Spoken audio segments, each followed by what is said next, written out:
Everyone, welcome to the EV Show by Ludicrous Feed Live. Thanks for joining us on this beautiful Wednesday, 9th of April 2025. Can you believe it's April already? Nice of you to join us tonight. If you are watching us live, make sure you drop a comment in the live chat. And if you're watching us on replay, make sure you drop a comment as well. And if you're listening to us on audio podcast, hello. Thanks for joining us this evening. Just quickly want to thank our channel sponsors as always. Thank you to mycar, Tyre Auto. Thank you to Hankook Driving Emotion. Get your eye on tyres there, EV specific tyres. And also thank you to Carloop as well. Data to empower Australia's EV revolution. Speaking of Carloop, let's welcome our regular co-host as always. It is, of course, Riz. Hey Riz, how you going? Hey Tom, hey everyone. Yeah, good to be on.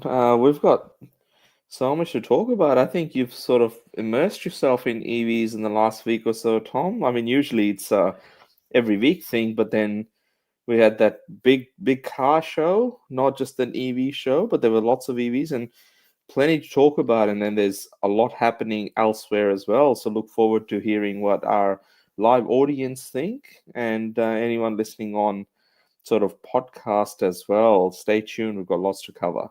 Yeah, thanks, Riz. Yeah, it's been a huge couple of weeks, hasn't it? Yes, it's the hashtag EV Life. Although I've heard hashtag isn't cool anymore, so I just call it EV Life. Yes, it's been huge. Yes, I'm so glad I didn't miss the motor show in Melbourne over the weekend. What a fantastic event, hey? Good to see it sold out, and great to see EVs amongst the general motor show. I think it's good to have the general public, regardless of what powertrain you want to, check out, you'll see EVs on the floor at this general motor show, which they did, which is great to see. So yeah, I'm glad I didn't miss it too. 107 viewers in, 2 minutes in. So good to see you all. Thanks for joining us this evening. Let's say hello to some of our regular guests as always. Hello, Strolling Sydney. Nice to see you. Hello, Andy Vet SA from Bangkok, Thailand today. Hello. Hello, Steve. Nice to see you. Hello, Tassie Evie, of course, from Hobart. Hello, Adam Peck. Hello, Jez. Nice to see you. Hello, Joe. Hello, Aaron Crofts. Hello, Justin. Hello, Midge Brill, checking in from Western Sydney. I see some drone footage of the new airport coming up. Looks pretty good, Riz. You'll be landing in that Western Sydney airport possibly in the next couple of years, hey? Well, I'm trying to get Bonsai in there now, so stay tuned. That's right. Secure that gate. Hello, Lewis. Nice to see you. Yes, a bit cooler on the East Coast these days. Hello, Jason. Nice to see you. Hello, Gaffer. Hello, Charles. Hello, Jim Hook. Lots of people joining us tonight. 124 viewers already. Nice to see all of the East Coast on the same time zone, Riz, for the first time, or first Yeah. show this year. It's great. Hello, Scotty. Hello, Gary Buck. Hello, Gene. Hello, Sim. Nice to see you all. Yes, keep those comments coming. Lots to chat about.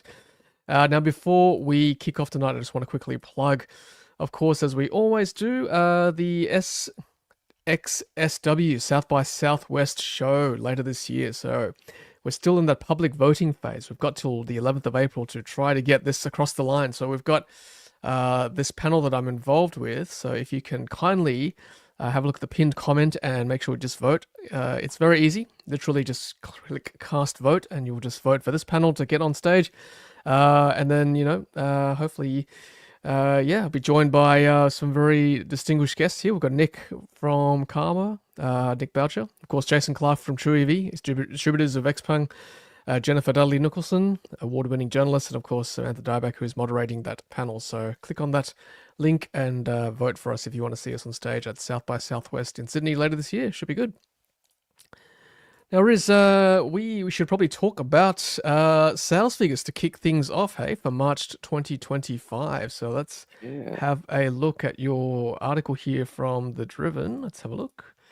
So, sales numbers did bounce back in March, despite Tesla, well, quite struggling, I guess. The Model Y still hasn't been delivered yet, the new one. But yeah, good to see. Is it 7.5%, I think I saw, for the month of March for EVs? It got pretty good. It was 7.5%. It was a huge month, 111,000 cars.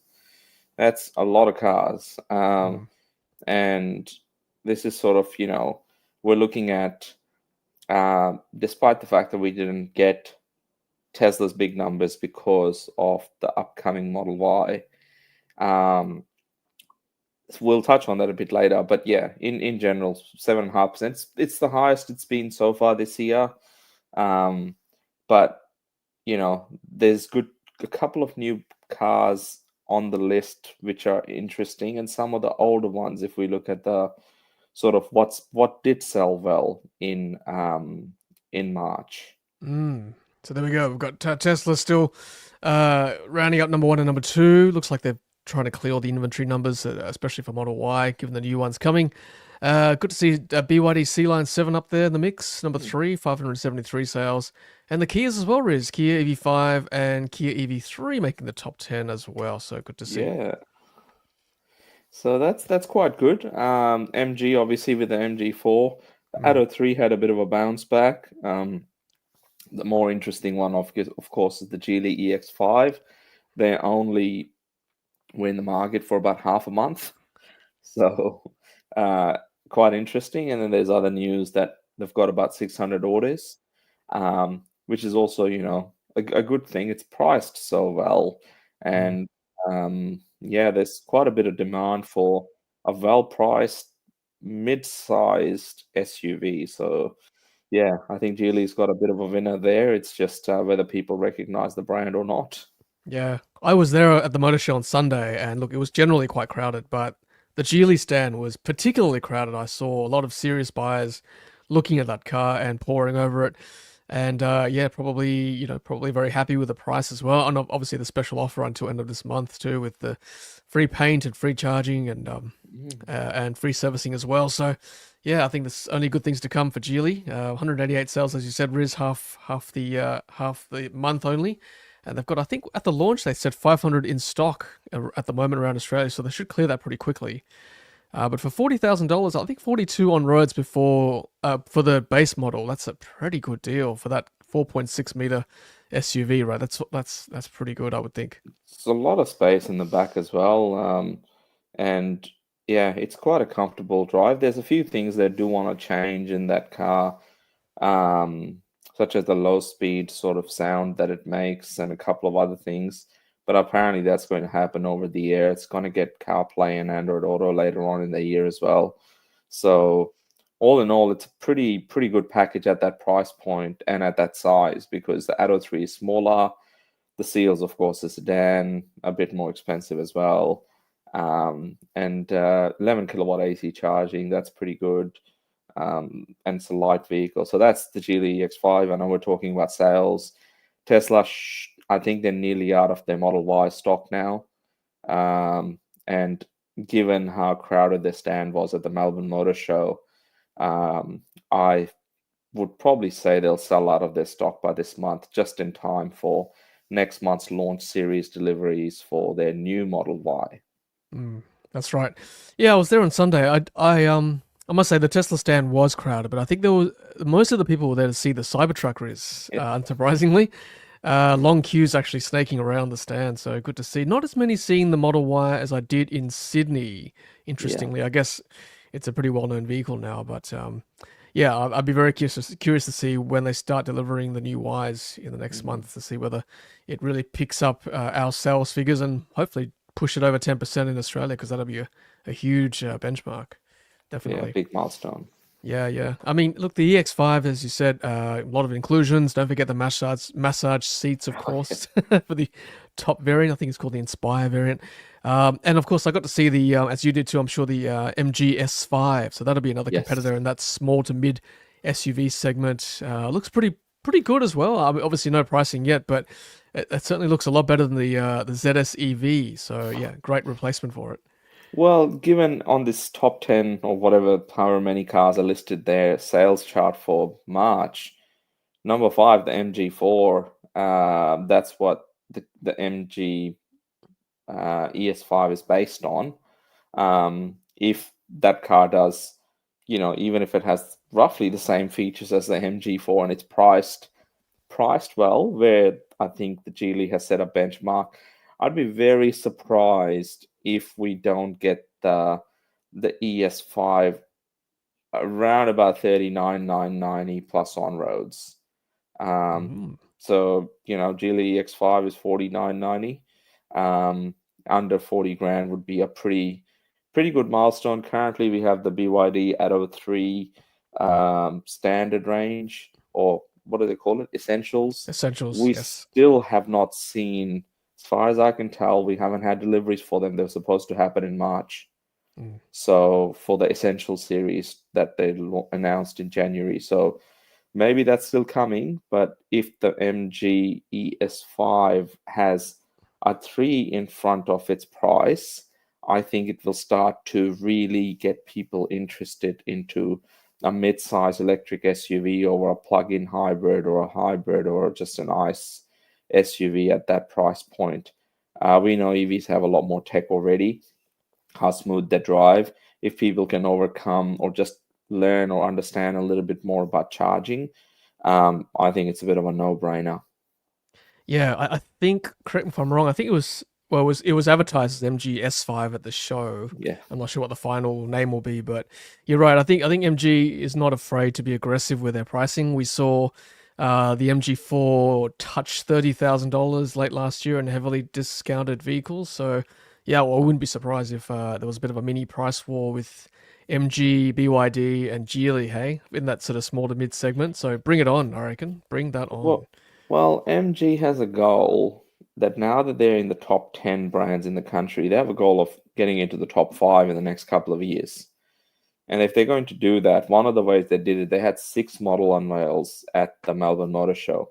Yes, about half of them were ICE vehicles, including a Ute. And I've also heard whispers of a potential plug-in hybrid to follow that up. So, they want to be playing in all segments if they're going to get anywhere close to that top 5 brand recognition in the country, which means that the EVs, which are quite unique still, will have to play a big role in getting and helping them get there in the coming years. Mm. Particularly now with the vehicle emission standards sort of in full swing, particularly for getting rid of the plug-in hybrids off the list. So it's going to be interesting times, and they've got to price aggressively if they really want to make sure that they can sort of get to the top 5 mark. Yeah, I'm pushing very hard, gents and ladies watching, to try to get a Geely EX5 press car. They're still sorting it out apparently internally, but we will try to get one definitely and do a long drive with that because, yeah, I did have a quick test drive in Artarmon, my local Geely dealership. It's not bad. It's a pretty plushy car actually for the price. Can't complain too much with a $40,000 vehicle. But yeah, I'll give you my drive impressions once we get a longer drive, of course. But looking forward to that. And Riz, as we know, that the key to success in Australia with car brands is to sponsor a footy team, right? We know the BYD guys have sponsored the Roosters this year. MG have done South Sydney. Both car brands doing very well. What's Geely going to do? Geelong? I mean, sort of lends itself to Geelong, right? Look, Geelong's had a long-standing relationship with Ford, and the day the Ford sort of drops off the Geelong Football Club, that would be very interesting, and maybe it could be Geelong, where that Geely sort of does sponsor. But I think so. How long did it take BYD? It took them probably 2 and a bit years to sign up a sporting team. So maybe by 2027, Mm, um, Geely might be sponsoring a couple of sporting teams and clubs. So yeah. yeah, let's watch this space. Oh, it's so many options, right? As we know, Australia's a sport-loving country. With AFL and NRL, that's already like 40 teams to choose from. Chuck in the cricket, chuck in netball, chuck in rugby. There's so many options. So yeah, plenty of options for the Chinese vehicles. Now, I'm interested to see Mercedes-Benz EQE here. It's featuring in the top 10. So some people have got some very deep pockets in the community here. Yeah, see, it's hard to get a gauge with Mercedes because I don't know whether there's some new model that's been announced or it's an upgrade or something's changed because Mercedes doesn't do press events Yeah, that's right. anymore. Or they used to do stuff. When they launched the EQB, they did a bit of a drive day. But they do a very exclusive sort of a press event if they do one for any vehicle anymore. So I'm not sure what's happened there. I know this is not the sedan we drove a couple of years ago, but definitely the SUV. Mm. I don't know. It's a hard one with Mercedes. Maybe it's a data era. I don't know. Maybe they are selling that many. Yeah, I've seen a few, not a lot, but they do pop up every now and then on my streets that I frequent. But one car that's frequented a lot is the Kia EV5. Actually, I've seen a lot of these in Sydney. So, but obviously people want to buy into a well-known brand like Kia, which is good to see. Yeah, I guess all their sponsorship for the Australian Open is paying off, and you know, this is the second month they've sort of had over 400 sales. Actually, something I just remembered with Yeah. Mercedes EQE, um, Mercedes, one of their first electric vehicles was the EQC. Mm. Now, that I don't think they're selling any of anymore. All right. That was one of the So first, maybe, wasn't it, in the yeah. country? Mm. So maybe the buyers have shifted. Whoever's going to get an EQC now, the only choice you have is EQE or EQS, Yep. and EQA and EQB is let's just say poor man's Mercedes. So EQE is sort of the only option you've got. So maybe that's what Mercedes is doing, cutting prices and getting people into those cars over EQC or EQS. Mm. That's right. So very interesting, isn't it? I've got the BYD seal. It was very Mercedes-like when I first saw it, and I still Yes, still stand by that. feels yeah. It's good to see that actually still in the top 10 there, so hanging in there. Haven't seen the new 2025 refresh yet, and I have reached out to BYD, but they say no stock just yet in the country. So we'll keep an eye on that. Make sure we'll do a press loan of that as well. Yeah, that's good. Yeah, very encouraging figure, 7.5%. So hopefully that'll just pick up over time. Obviously, no data yet on cars like Xpeng or Zeekr yet, Riz. Zeekr are reporting their data. The sales are sort of a bit under the top 10 at the moment, but I'm sure they'll Mm. pick up with the how much interest there is in the 7X, which was also at the Melbourne Motor Show, and everything electric last month.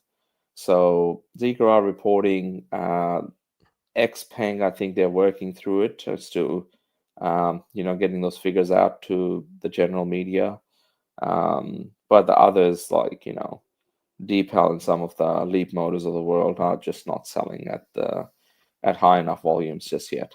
Yep. All right, we'll keep an eye on that in the next few months. So hopefully, with those with that data, we can tip it over to 10%. Hopefully, Mm, after Easter and Anzac. Okay, that's great. Thanks, Riz, for that data. Much appreciated. Always good to no see worries. that at the start of each month for the sales numbers in Australia. Let's take some comments from our audience as always. Yes, I hear a bit of chat, obviously, about the program on Sunday. The of course the Spotlight program that was featured on Channel 7. We should probably touch on that too. Um, I don't want to give Channel 7 too much credence, on the show, but, it's been so topical, it's probably hard to ignore it too much, Riz, as you know, and our audience, there was a investigative piece by Spotlight on the use of nickel in EVs, particularly focused on the dirty mines of Indonesia, so to speak. And look, I won't, we can't just ignore the fact that, yes, there are some, probably not so good practices in supply chains, not just in nickel mining, but lots of supply chains around the world. So yeah, we can't just gloss over that. But I guess what concerned me and many others in the chat too is that it's kind of conflated to include EVs in that mix. That a lot of our EVs, they that sort of that was sort of insinuated that the EVs that we drive are using nickel from those kind of mines. Obviously, there's been a lot of debunking that's been going on in the EV community this week, which is great to see. Not least of all the fact that a lot of our cars in Australia, of course, are LFP, lithium iron phosphate, don't use nickel. And some of the nickel that's been used in that dirty mine is not actually used for EVs, for stainless steel, for example. So, yeah, so we can't discount the fact that, yes, those mines may not be all that good, but we can't sort of blame EVs for all those kind of practices. Riz, love to hear your thoughts as well. Look, I first of all didn't see that program. I've seen snippets of different bits that have been taken out and shared. But my understanding is that the Spotlight investigative piece was titled something along the lines of the Great On. EV Con or Yep. whatever it was. So they're really pushing for the fact that it's the electric vehicles that's causing a lot of these concerns, and sort of encouraging these practices, which is not the case. Now, this can exist in many different manufacturing environments, and from fast fashion to, once upon a time it was shoes. People were talking about, the sweatshops and Nike factories and other things. iPhones, And yeah, yep, it's mobile phones. just anything that we sort of, purchase um, can have different supply chains. The fact that obviously Channel 7 are really pushing for the fact that it is going, all of it is really going into electric vehicles. And it's generally there to, fearmonger or scare certain people. Yes, there's a little bit of investigative element to it, because they're highlighting up an issue in supply chains, but sort of linking it directly to electric vehicles and saying that that's what's driving all of those unfortunate deaths and other things. I think it's yeah, that sort of messaging is probably misleading. Yep.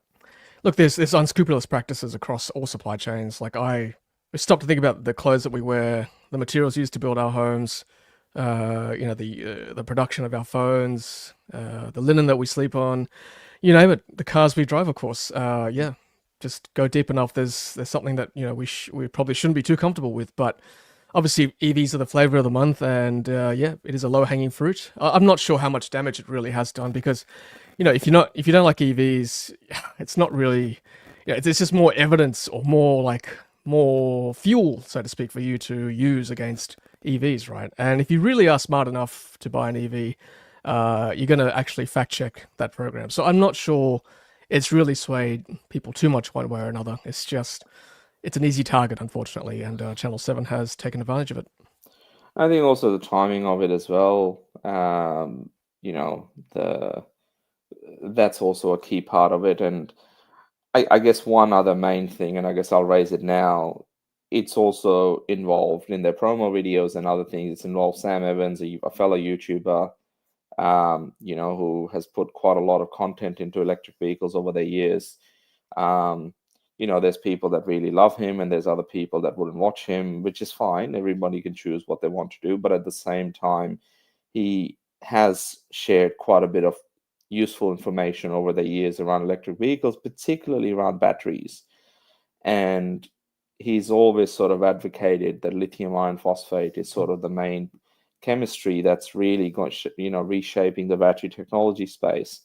And the fact that they sort of included him in that drama, and sort of, tried to, all the mainstream media has picked up that there was going to be a big stoush and, Mhm. a bit of a punch on and all of those other things, and that it's EV influencers like Sam's fault for all of this information and for brainwashing people. That's completely incorrect, right? Yeah.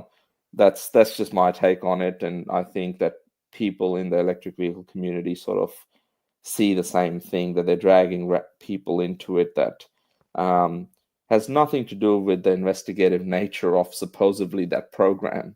They're Mm. shining a spotlight on an industry and they're linking it in ways that it doesn't make any sense. So I guess people, as you say, Tom, have seen through part of it. Not sure what sort of impact it's had, Mm. but it's mainly just given ammunition to people that weren't going to buy one anyway.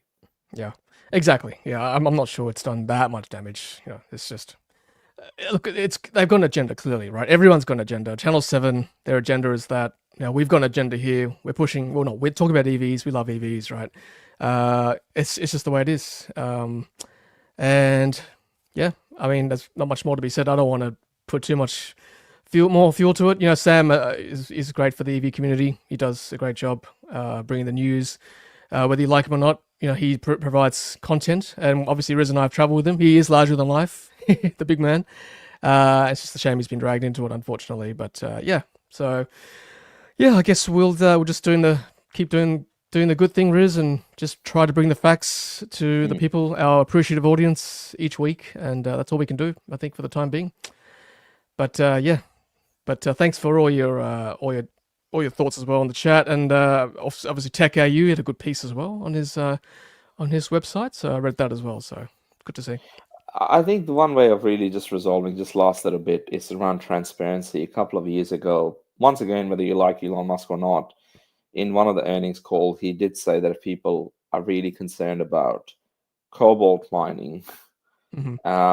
and that they will put a camera on every single mine site that supplies those minerals. I don't know if they actually went ahead and did it, but that was what he was saying he was going to do, because he had that sort of confidence that some practices that are the that's being put out there isn't the way things are actually happening.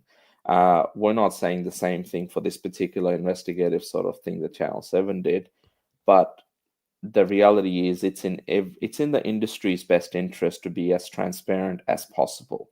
Yep. Part of it is, I think we've seen Polestar. They do have a battery sourcing certificate, and I believe Tesla was thinking about doing something or has done something as well, where they've been, they understand the sort of the supply chain piece, and can provide that as well. I'll be keen to look at the environmental impact report this coming year to see what they're actually doing now about providing those battery certificates and other things. So all we can do is state the facts, and the important thing is we as a community can stick together and actually sort of try and spread the right information out there. Yeah, well said, Riz. Polestar do their blockchain thing and make sure that they know where everything comes from, which is to be commended. And if you don't do that, how are you supposed to know? So I mean, it does raise that kind of question. And unless we know where every single element of our supply chain comes from, we just don't know, right? But I just don't think we should be conflating the two. Like, yes, unscrupulous practices in Indonesian mines and elsewhere in the world, and then just leaping over to EVs, saying it's all because of EVs asking for nickel and other elements, other sort of rare earths, and causing this kind of thing. It's just cause and effect is not quite the same, and that's what Channel 7 have tried to do. But anyway, obviously it's causing a lot of unrest in the community, which is good. I think it's good to have that discussion, but yeah, we'll just try to stick to the facts here on this channel as always. All right, thanks everyone. Keep those comments coming. I do read them all, but very, very informed audience that we have, Riz, which is good to see. And Awesome. it's very good. Okay, right, let's keep pushing on to more news. So this was announced at the Melbourne Motor Show this week. Deepal, which who we love. Deepal sent me to China to check out the facilities last month, and Riz and I have also driven the SO7. A few annoying ADAS things, but apparently it's going to be fixed in a software update very soon. But Deepal also announced this, what I call the SUV multi-truck, others have called it. This sort of half SUV, half ute. And they've announced the pricing. Let's have a look. So it's going to be $64,900 before on-roads. And then that's the rear-wheel drive. And then the top spec dual motor is $73,900 before on-roads. Huge battery, almost 90 kilowatt hour nickel manganese cobalt NMC battery. Apparently 642 k's of range. One of the things I'm trying to do when I write these articles is clearly state what type of battery it is in a lot of cases. So that's one sort of transparent thing. What I was going to touch on is these brands have to stop giving us NEDC ranges. That's what they're doing. And then I have to sort of, lick my finger, pluck where I think it's going to land, maybe, 100 kilometers less. That's, and yeah, they've got to get better than that. We can't just have any DC anymore. It has to be, even if it's rule of thumb, 20% less than what they're saying for the WLTP cycle. Brands, if you're watching, please give us WLTP ranges. Even if you haven't tested it, give us an estimate. Correct. NEDC not even done close, as some have said. And good point with the guessing. I remember one viewer of mine who has unfortunately since passed away, but Mark K. Kingston, he was a chap of mine. He had a Harley Livewire, and he used to call it the guessometer on his dial. So, we can't be putting NEDC because it's basically a guessometer. It's got to be WLTP at least. It's a bit more accurate. But 642, you're right, is probably closer to 500, I would think, on WLTP, as you've said. Look, we drove this in China on the media tour. Pretty cool vehicle. Pretty versatile, I would think. But it will certainly look different on our roads. I'll be very curious to see how many they sell of these. It seems very versatile. It looks like an SUV, drives like an SUV, but it's got that versatility at the back, obviously with the tray. You can stick things and then put the Look, screen over the top. it is a very cool thing. There's a lot of cool marketing things you can do with this vehicle. It just really depends on how eager they are to sort of make it happen. Very powerful, 252 kilowatts for rear motor. I think 400 odd plus kilowatts for all-wheel drive.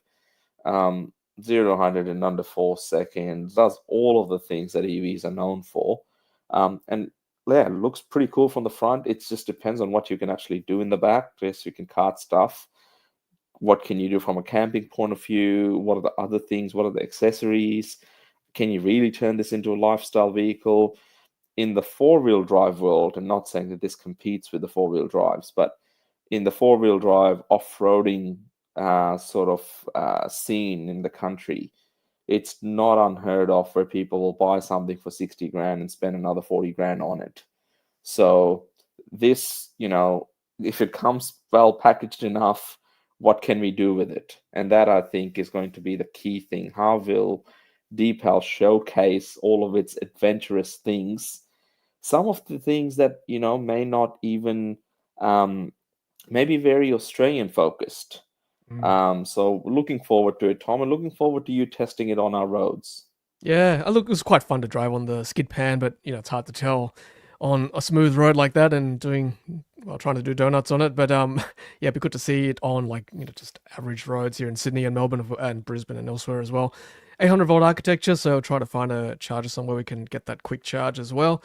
And I was just gonna say, but someone beat me to it. Billy Lid says the back looks like a bad mullet. It is a bit of a mullet car. It's like a business up the front, party out the back, and this shot actually sums it up pretty well there. And this has got a 300 kilogram Payload. tail payload. Yeah, they keep telling me that when I was in China, so obviously they're quite proud of that. So you could fit 3 or 4, average size adults on the back there and have a drink, I guess. Hence the mullet car. But yeah, Riz, what do you think? I mean, have you driven this car yet? No, I haven't. The team did say that they're going to try and get one out. Um, I'm in no rush. I think all the mainstream media needs to get this first and really play around with it and see what they can do with it. Mm. Um, it's it's a lot of tech in that car.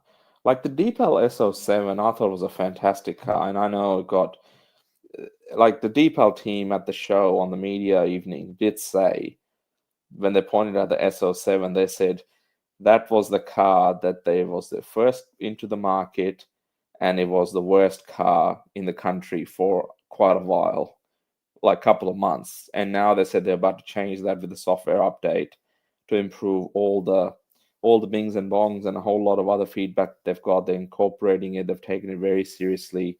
So hopefully when this lands, it will have all of those things, which would make, hopefully the SO7 a really good car, which it is in the way it drives and all the plushy materials. This obviously you've driven it, Tom. If it's anywhere close to the SO7 in the way it feels, will be very, very cool. The challenge will be brand awareness with this car. Mm. Yeah, 100%. Without the bings and bongs, which you have to turn off in the SO7, it's just unbearable. You just cannot drive with it. It's a quite a nice car, like much better interior than a lot of vehicles that we've driven. Very smooth on the road, slow charging, but then again, if you don't charge it outside of the city, then it's not a problem. And yeah, it's not a bad car overall. Just again, the brand, Deepal, a bit unknown, of course, in the country, but that is obviously going to take time for people to familiarize themselves with the brand. So yeah, I'm curious to see how this one goes. And the SO5 was also present at the Melbourne Motor Show, which is like the baby brother of the SO7 LFP battery. That one, and hopefully priced, playing with the S5 and the Geely Yeah. kind of segment. What do you think? Yeah, early to mid 40s for that one would be good. I also see currently there's a few specials on for the SO7 in some parts of the country, going for maybe 52,990 drive away, Hmm. um, which I think before was 53,900 plus on road costs. Hmm. So yeah, a couple of $1,000s off at the moment for maybe 2024 build cars, but the SO5 definitely needs to hit that early 40,000 mark because there's more competition coming. We're supposed to get GAC Ion. We're also supposed to be getting Leap Motor B10. At the show, Leap Motor had the C10 and the C10 E-Rev with 1,000 kilometers of range. So the range extender model, the range extender has 44,000 or 45,000 drive away. So B10 will start with a late 3, 39 something. And if that happens, then this space is getting very competitive then. So the SO5 needs to be somewhere around late 30s to early 40s at the highest. I'm going to point this out because it's the elephant in the room. When we told them in China that Deepal, a lot of Australians think Deepal is a subcontinental name. Like it sounds Indian, right? I'm just going to put it out there. They couldn't believe it. They were like, oh, no one's told us that. Clearly a lot of Australians think that. From the comments I see in my Deepal videos, it's an unusual name for a Chinese brand. So I don't know how they came up with that name, but that'll be part of the brand awareness issue, I think, Riz. The positioning of this booth, if you look behind it, Yes. just behind the SO7 is the Mahindra stand. Now, Yes. it happens to be the only brand from India at that show. That's too So funny. if they could do anything different, they couldn't pick a more matching spot. But That anyway, Mahindra had some cool ICE vehicles there. They've got a few EVs they're planning on bringing in. I don't know if that's coming to Australia, but they have definitely announced them in India. So good to see brands from all parts of the world, but at the same time, Deepal. Now, I also heard that they are going to try and get some little bit of Changan branding into the Deepal brand that we have. So it's, as you know, Tom, you were there. Changan is sort of the company that is making Deepal, the big automotive company from China. So maybe they feel that that will help with a little bit with the naming, but I guess time will tell. Yeah, so Chang'an, obviously Chang'an sounds a lot more Chinese, right? And it is, it's actually Chang'an is China's ancient capital. It means eternal peace. So it's actually a cool name, Chang'an. If they could, I don't know why they. Look, I do know why they called it Deepal. It's like their new electric vehicle brand that they. We did the history of that during the tour, but yeah, Deepal's the export name of obviously as well. But I think Chang would have been quite a cool name to call it as well. But hey, who knows? Who knows what China will do? It's China speed, Riz, as you know. They move very quickly. They may just pivot to something else in the next couple of years. Who knows? Hey, we had a car last year where nobody knew what it was going to be called, and it was a plug-in hybrid, the Sea Lion 6 that it was finally called in the end. Yep. Was it the CLU? What was it? They were changing things just before like a week or so before they were supposed to launch that car. Yep. Changing things on press releases and all of those other things. So things can happen very, very quickly. Very quickly. So yeah, I think this is a very interesting vehicle. Quarter 3 is when they're saying it will be here alongside the SO5. Very good. I think SO5 will do well. 64,900 is not too bad. It's a bit more expensive than a mid-size SUV, but you get a big battery. It's a bit different. It's pretty versatile. So I think that's not a bad price to start with anyway. Ads for it's what a Cybertruck would look like if it had been designed by an adult. Harsh, but probably fair. Sim says, I'm a bit embarrassed to say that kind of looks cool. Yeah, look, I think it looks all right. It's different, right? That doesn't look too bad. I saw they were doing test drives with this car, and I didn't get a chance to drive it. But someone I knew that came up to me and said, "Hey, I just drove this EO7, and it is a lot of tech. It's even got, I think, trying to some sort of electric air suspension of some sort." Uh, I can't remember. I have to watch my Yeah. video again, but I think it did. I think you can move it up and down from memory. Yeah, so Yeah. it's got quite a few, very tech-focused things. I also learned this is the next generation platform from Chang'an Mm. that I didn't know before, that SO7 sort of generation 1, E07 is generation 2, hence you've got the ultra fast charging.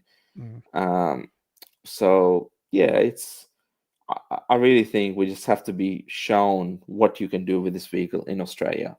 That's what's going to be the selling point. 64,900 is not too bad for, people spend way more on Ford Rangers and other things, and I know they're used for different purposes, but Mm. most of them just drive around town in them. So, hey, you can save money on tax and FBT, and maybe tradies will start to buy some of these.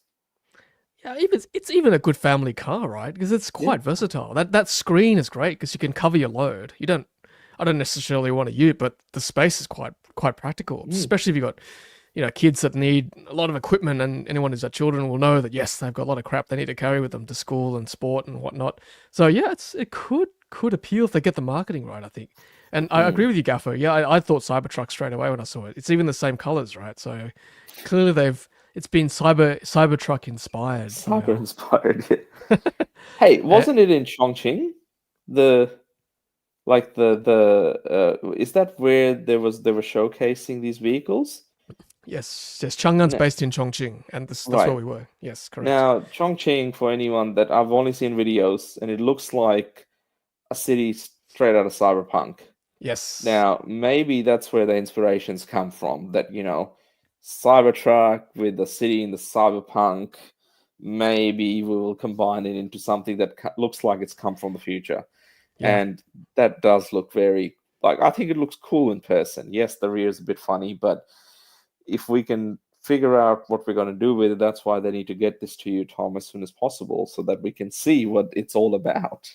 You're right. It's Chongqing, it's Cyberpunk, it's Blade Runner. I'm surprised they didn't do any marketing in front of the old quarter in Chongqing because this would look really cool in front of it. And you're right, Roscoe. Chang'an is actually one of the oldest manufacturers, dating back to the 19th century.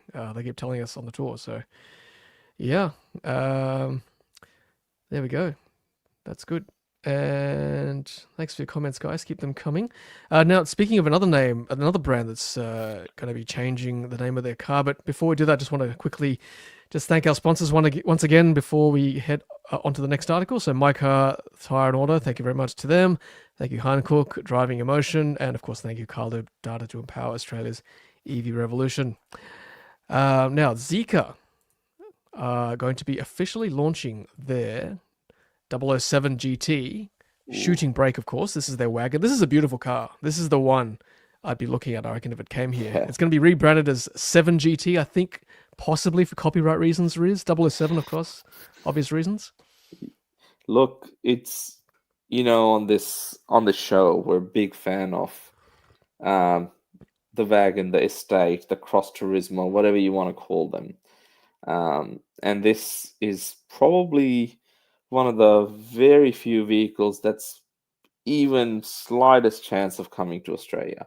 I'm not saying it is, it hasn't been confirmed, but if they are launching it as a separate car, probably about 16 or 18 months after they launched the 007 sedan, which is a very cool car.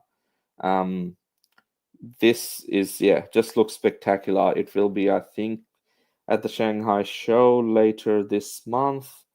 And yeah, just looks fantastic. We'll really have to see once it's officially launched the pricing, the specs, and just all the different. I'm assuming it will have the golden battery, which is a lithium iron phosphate battery, one of the fastest charging batteries in the world. Um, so yeah, all the things are pointing at something pretty spectacular when it does launch in a couple of days' time. Yeah, looking forward to that. I mean, we know that the Zeekr X in Australia had a price cut. In fact, what was funny was that I got the press release halfway through filming my review for the X, and I had to sort of alter it a little bit. But 49,990 before on roads, and I think there's a $2,500 delivery fee as well from Zeekr. So you're probably looking at sort of mid 50s for once it's on roads. But obviously, my theory is that they've dropped this pricing so that they can accommodate the Zeekr 7X when it Yeah, does have a price announcement eventually later this year, and then hopefully the 7 GT when it hopefully does come to Australia, of course. Riz, I think in today's market, I mean, they have to, this should be hopefully, 60 something, surely starting at, I would think. That'd make it very attractive. Well, that's right, but then you get cars like the EO7 and they price them at mid 60,000s, Yeah. and you sort of think, geez, I SUVs are much more popular segment in Australia. You can command higher prices for them purely because that's what people are leaning towards. If this is priced anywhere close to where I think, like you said, 60s would be great. Um, Early 70s would be pushing it, and 80s, if that's where it starts, then it probably shouldn't come here. Yeah, Um, maybe the top spec for Roland. He likes his top specs. well, that's right. Yeah, yeah. I mean, Roland specifically, we should be getting a car here. Speaking of this car, and I know we'll probably touch on this very soon, but MG launched their new IM brand, and Yes. from all accounts, they are planning on bringing the top spec vehicle in, supposedly under 100 grand for Mm. their sedan, and that has some crazy specs that they've just announced. So that's all maybe 100,000 is an acceptable thing in the coming for some segments of the market, but in a market where we don't really buy wagons, I think 60 odd thousand would be a really really good price. I'm probably thinking more closer to 70 is probably where they'll start, and Mm. then if it does come, and maybe in 6 months time they'll cut it to 60s. That's right. But like the IM, doing the motor show, like what I think the sedan, the specs was 2.87 seconds 0 to Yeah. 100. That's crazy. I don't think there's any EV that can do that in Australia at the moment, right? Under three? No, I thought about it. The only thing that could possibly do that is probably the um, Taycan Turbo GT, and they did announce a very very expensive, nearly $500,000 Taycan Weissbach edition with some real insane stripping the rear two seats out and a whole lot God. of other things. And I don't think anyone's ever bought that in Australia. Um, but if you have, it came in a really cool purple. That's the one we need. But this car, oh sorry, the IM, very high specs, very tech driven. Uh, it does a lot of very cool things. We'll just see how many of those things can be translated over to Australia, Mm. because they've said things along the lines of it will drive itself to your work, parking spot to parking spot, self-driving. There's many other cool technologies, like apparently the car can reverse up to 100 meters uh, on its own and remember the path you took to get there. I don't know what the real reason is why you need to do that. Maybe in a one-way street or something if you happen to end up in the wrong place. So lots of cool tech features, but I don't know whether, if the top spec's under 100 grand, maybe people will buy some of the mid-spec models. But yeah, it's still a lot of money for a new brand. Yeah, IMs like they look great. I gotta admit, they look nice on the inside, particularly. But like, is it that much nicer than say the Zeekrs or the Xpangs? Like, they're all pretty good quality already, right?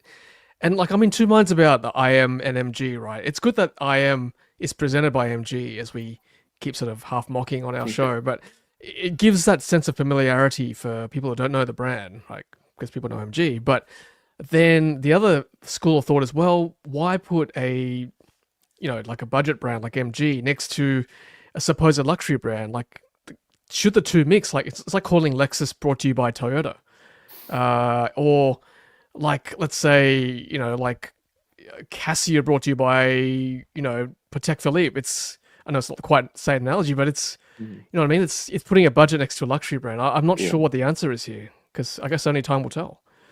Well, and in recent years, we've sort of seen, even in the car space, we've seen that very recently in China, where Neo was the luxury brand, and then they bought in Onvo, and Onvo is still not there yet, although all the reviews said it was the Model Y killer.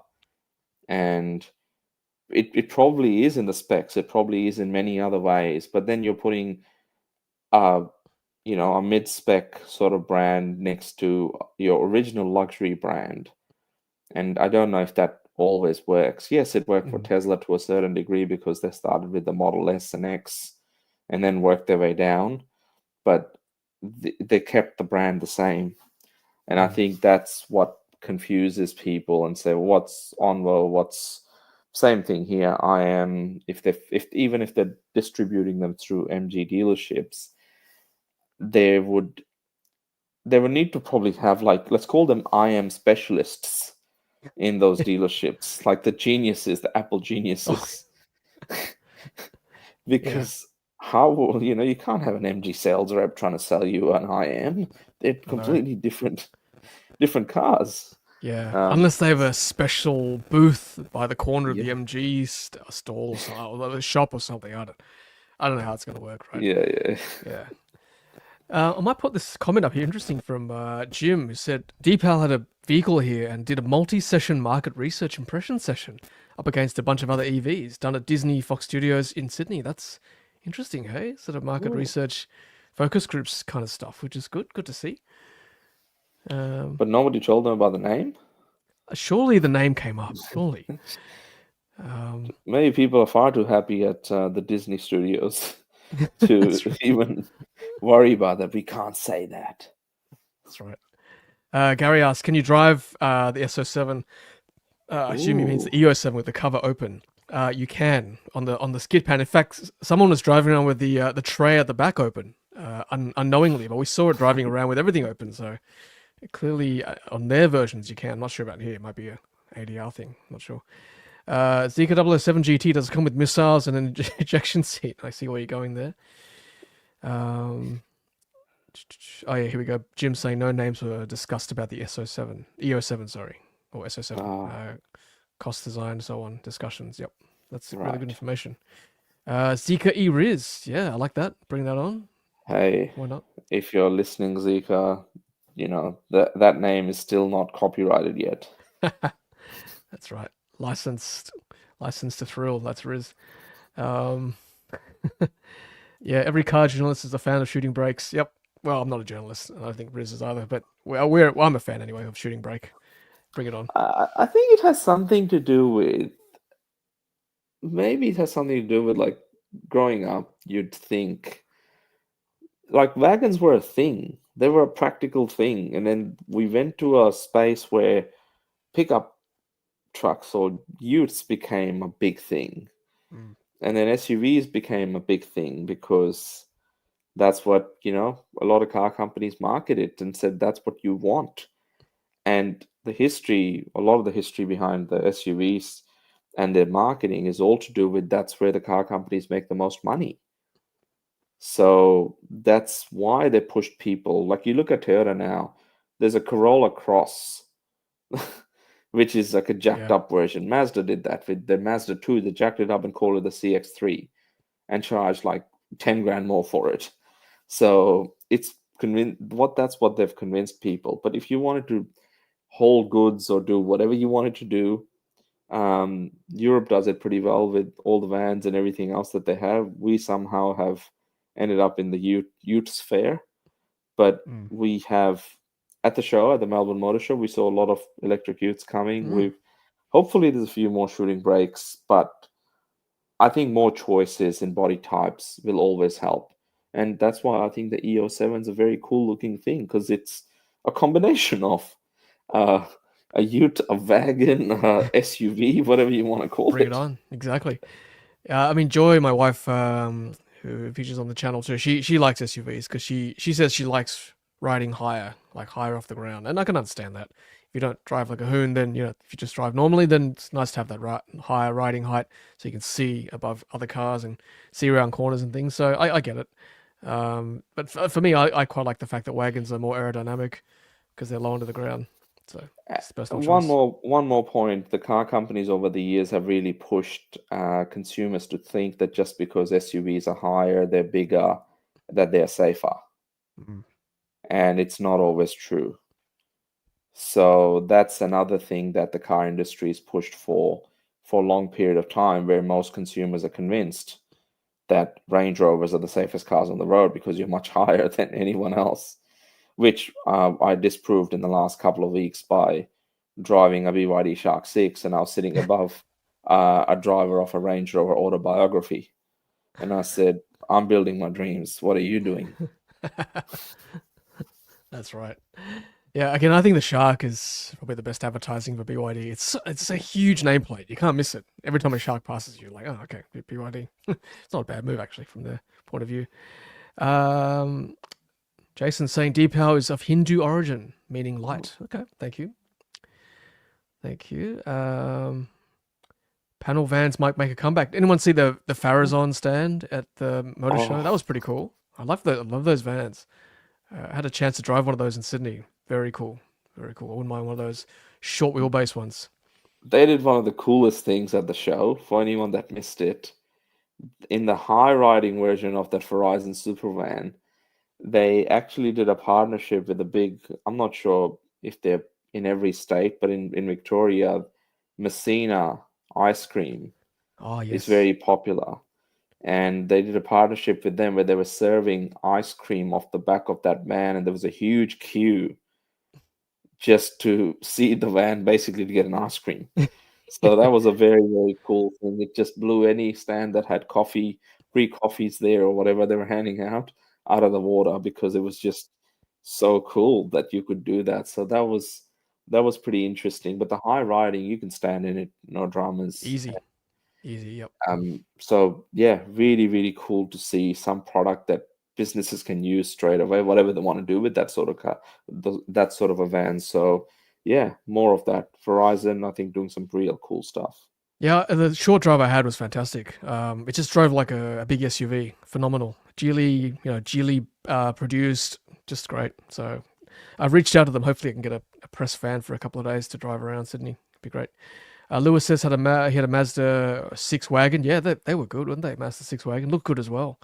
Um, yeah, most of SUVs can't fit half the stuff. I mean, I had a Subaru Outback for many years. It was a great car. Just a bit more low riding than SUVs, which is good. All right. Thanks, everyone. Keep those comments coming. So many to go through. Thank you so much. Um, yes, Sate says Messina gelato is delicious. I agree. It was That's good. it. Not a bad idea putting a well-known brand like Messina, partnering with. I saw the Geely guys had a coffee cart hooked up to their V2L too. That's also very smart, Yes. just to demonstrate that.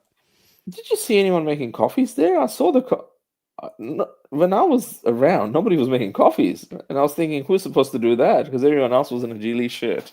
No, someone And was there. Yeah, there was yeah, a okay, lady. cool. Yeah, doing it. Yeah, Awesome. barista was making coffee for us. That's good. All right, let's keep going. And big news from EVSE this week. EVSE Australia, Brendan Wheeler, CEO, and there's Sam Corkies as well, good friends of ours. They have acquired the ENGIE EV charging business, and so they now help manage 220 public DC charging stations across Australia, which is great. So congratulations, guys. Looking very chuffed there, Sam and Brendan. I used one of these actually. The NG, there's a couple in Sydney, one in Chatswood Chase and one in the DFO in Homebush, and yeah, they're in a lot of places around town. So great to see. That's a Chem Power too. I can see that NG have used. So good. I think they're part of the Explorer network too. These things. Yeah, I think they will eventually become part of the Explorer network, which is growing. So yeah, interesting times. Maybe it's time for some consolidation in the EV charging space. And on NG's obviously sold their network, and now there's as others are growing, AmCharge is rolling out a few sites. I think they did another one recently, and yeah, we'll see what happens. Mm, But just tap and pay, we need that. yep. That's like we should have that at every charging station. We shouldn't need to download 30 apps now. No, exactly. I think we're past that. Speaking of which, tap and pay, NRMA introducing some tap and pay and location based pricing at some locations. Thank you, Nero, for this article on Zeekr. So yeah, that's a big fat charger, isn't it? Illumina charger. Oh, Just noticed. But yeah, I mean tap and pay. Look, it might be more expensive to tap and pay if you don't have the app, but you know what? Honestly, I'm happy just to tap it and just get it yeah. going, right? Instead of fluffing around for the next 5 minutes. If you're lucky to get maybe a cheaper price. But I just want to tap and then just go to the bathroom or get something to eat and come back. That should be the way Mm. EVs should be charging on the highway. So hopefully NRMA will start to roll this out across the entire network. So this will be good. Some Tesla superchargers are also doing tap and pay, Riz, I believe, as well. Yeah, in New South Wales they've started, and apparently the rollout will continue. Mm. So watch this space. If anyone watching live or listens to the show, or watches on a replay, sees tap and go sites coming online, share it with us. Tag Tom or myself, and just let us know, because that way we can spread the word to the community as well, that hey, these sites are starting to happen. Because as far as I know, there aren't a lot of sites that can do that today, particularly on the East Coast. So yeah, lots of opportunity there. Yeah, great idea. Yep, definitely tag us on socials. We'll keep amplifying that. Yes, I am fat shaming the charger. Look, I don't care if it's fat, skinny, tall, thin. As long as it works, it's all I care about. It's got to be 99.999% uptime. The That's more cable important. management there is a bit interesting, but Mm, anyway, any charger is better than no charger. So exactly. Correct. Aaron said he took the Tavascan for a test drive, trying to get that press ooh, car out to you guys too. Yeah, cool. Love the feel. Can't wait for mine to arrive. Fantastic. Let us know when it arrives. Cool. And Ads 4 says yes, electric vans make good business sense. I agree with you. Absolutely. All right. And now, speaking of Tesla superchargers, here's another one that was spotted. Thank you, Richard, for tagging me and Riz. In Townsville, 6 stalls. ooh. Fantastic. Excellent. Great. And V2G, this is what we're interested in. And at the Smart Energy Expo this week, I think in Sydney, announced by Essential Energy in partnership with CSRO, Sigenergy, and Aussie EV, who distribute these things, converted right-hand drive Ford F150s. Their cars can now do V2G and now market ready as well. Very quick question. What's the plane doing in the background? It's showing you it's tough, Riz. It's a tough vehicle Look, next to a big vehicle. nobody approached me about a Bonza promo. I could have had a plane there straight away. I've got plenty there in the parking lot, but it happens to be, one of the. But anyway, yeah, cool stuff. We've finally got real trials on V2G that we've been raving on about. With all due respect, Riz, it's hard to compete with Emirates, right? Come on, Bonza versus Emirates. Yeah, We love you, look, but Emirates, come on. yeah, it's all good. I know where the oil money's at. The big That's right. oil, Dirty oil. dirty oil. Jeez. No, that's cool. Yeah, that's good. Yeah, hopefully we'll see more of this happening. Because V2G is the way to go. I've been on Amber for the last few weeks. We've had a few spikes this week. Excitedly looking at the app, going, "Oh wow, feed in from the battery is like $10 or $15 Yeah. for an hour. How good's that, right?" And then the battery just drains, and you get all that tariff. So I think V2G is great. If I could send the energy back from my car for an hour at a high price, then hey, I'm all for it. So keep watching. Hopefully, we'll try and get Amber to let us know which cars are as part of their trial, V2G trial. So stay tuned. Cool. Now, Actually, just speaking of storage, I think Tom, you might have seen this week that, without getting too political, that if Labor wins, there's 30% off batteries or something like that. But who for? I don't know all the details of the policy or whatever they're proposing, but it's an interesting time, and I was curious. I'll ask you this question. You've got a Powerwall too. If you if let's say the solar feed-in tariffs got to zero, would you think about upgrading it to, or adding additional storage, and possibly increasing the size of your storage system? well, actually, with Amber, it's already zero sometimes. In fact, it's minus. It's minus during Yeah. when there's too much solar, right? So yesterday was minus for a bit, and that's where the spikes come in handy because at 6 o'clock sometimes you get 20-cent feed-in. That's $20 feed-in tariffs. You just chuck everything back into the grid, right? So that's where the gains are made. Yeah. So yeah, I'd probably if a battery was 30% off, I'd strongly consider doing the sums and see whether it's worth adding another battery for sure. Yeah. But there's no point putting a $15,000 battery to get Yeah. 10 bucks back a couple of days a Yeah, year. that's So right. you got to do the sums, right? No, it is an election promise, as you said, so it's Yeah. hard to know. There's no details until we get those closer to the date, I suppose. Steve saying NRMA and Mudgy had tap and go screen not sure of working yet. Okay, Oh, good, thank you. Um, what else have we got? Here we go. Labour's promise is that from July it will cut the cost of a typical household battery by about $4,000 or 30%. Okay, thank you, Jason. Okay. Well, 30% off, say, $15,000 install. That's like 10 grand. So suddenly for a Powerwall 2 or 3. But the question then becomes, do the installers and others increase their prices? Happens with stamp duty exemptions and whatever for first home buyers. Yeah, The sellers just increase the price. exactly. Yeah, right. Any subsidy, I would just jack the price up, Yeah, unfortunately. Yeah, that's so true. needs to be regulated. Correct.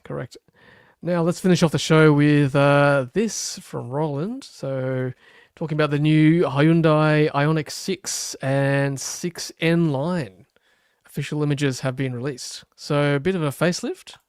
What do we think? Better? Worse? It really looks like an AI render. A what? Like an AI Oh, sort AI of render. Yes. chat GPT render of some sort. Hey, take this car, make it sleeker, and show me what it looks like. Yeah. But it does look very cool. I really think that you call the original one the Streamliner, and it did look cool because from the front, well, from the rear it looked like a Porsche. From the front it looked like a Ford AU Falcon. So now it looks a little bit more futuristic again. So yeah, pretty cool. I wonder if they're going to increase the price on this as well by the time it lands. Okay, hot take. I don't like the Ioniq 6. It doesn't look good in my eyes. It's I don't know what. I've never got this right. This car. It just looks really odd. Like they've tried to. The back kind of looks like a 911, but it's just not quite right. And the front's just looking really sad. And I don't know if it's improved at all. Really, in my opinion. Sorry, this is my opinion. Yeah. It's just not Hey, quite right. I'm all for sedans, but it's just not. It's just the front's just looking very sad. It's just I hope this is an AI render, not the final product, unless it is. Let's see what Roland says. Official images attached. Yeah, it's hard to tell, isn't it? I mean, the N line at least it's got the spoiler here. It's a bit of an improvement, but if the back looks the same, I don't know. Not a fan. yeah. Hard to know. Hard to see it in real life first. Let's have a look at this one. Yeah, maybe. Paul saying looking for feedback before actual design. Probably.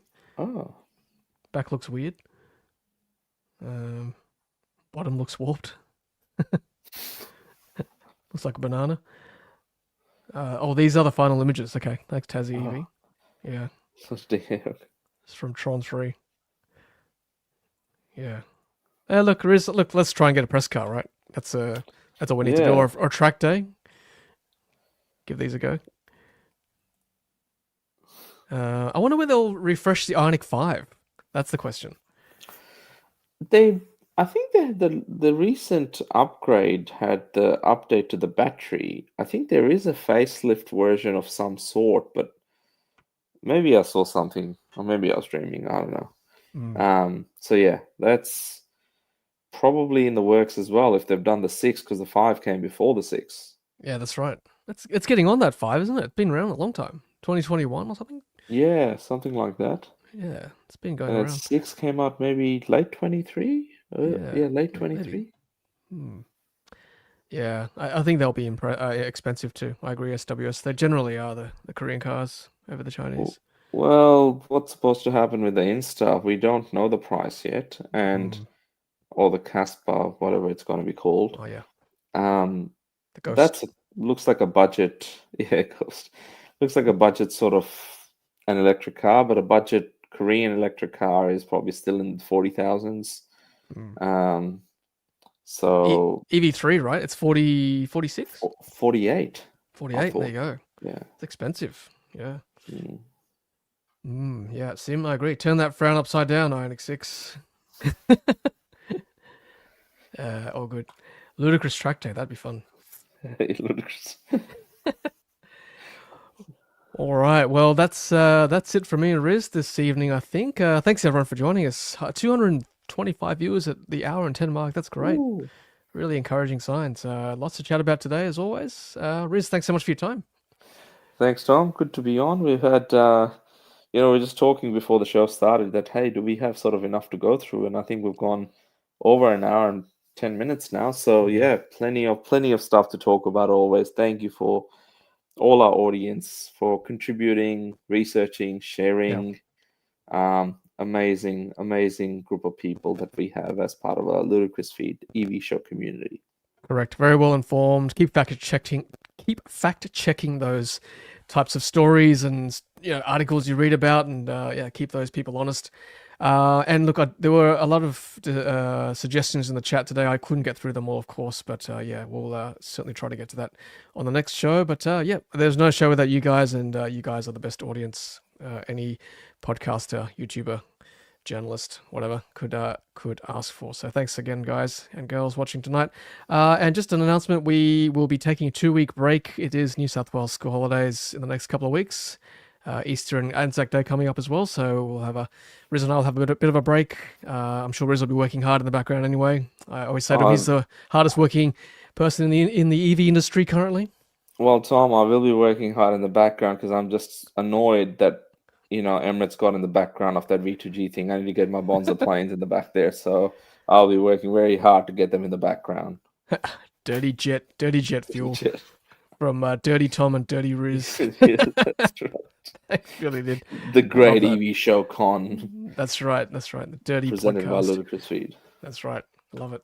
Let's lead into it. All right. Thanks, guys, for watching. And yeah, we shall see you in a couple of weeks, probably towards the end of April, not early May. So thanks again. And thanks to our sponsors. Here we go. All right. Thanks, Riz. I'll see you next time. Thanks, everyone. Yeah. Have a good one.